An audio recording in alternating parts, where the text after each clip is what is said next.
के छियै बम बम केकरो से न छियै कम। मधेपुरा के छियै बम बम केकरो से न छियै कम। बाबा के छियै पुजारी गे,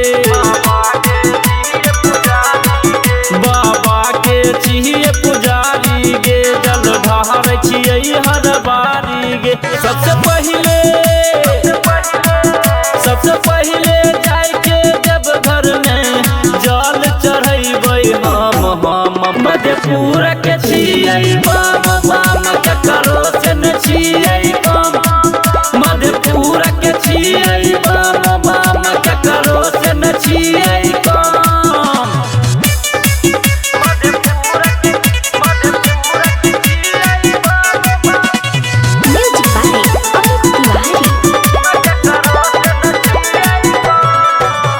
सुल्तानगंज में हमें गंगा नहाइबै, जल भर के कांवर उठैबै। पहिले दिना के पहिला सोमवारी सबसे पहिले जल चढ़ेबै। डीजे पर नाचल जइबै गे, केकरो से नहीं ला जइबै गे।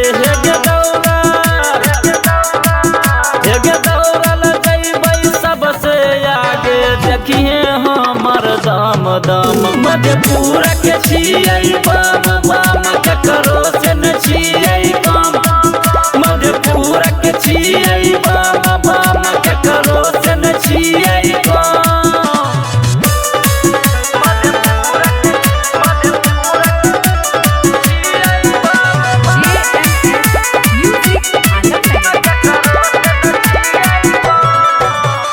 कंधा पे अपन लेके कांवर दौड़ल जइबै, सब देखतै पावर।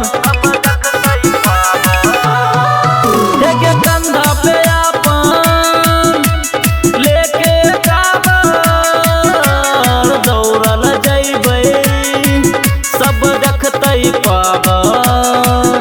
पहले गाजा पीबै जी भर के गे, तब रास्ता देखबै जब घर के गे। संज सरगम रूपेश ऋषि कहै छौ बम बम, सब मिलके चले धाम धाम। हम मिथिला के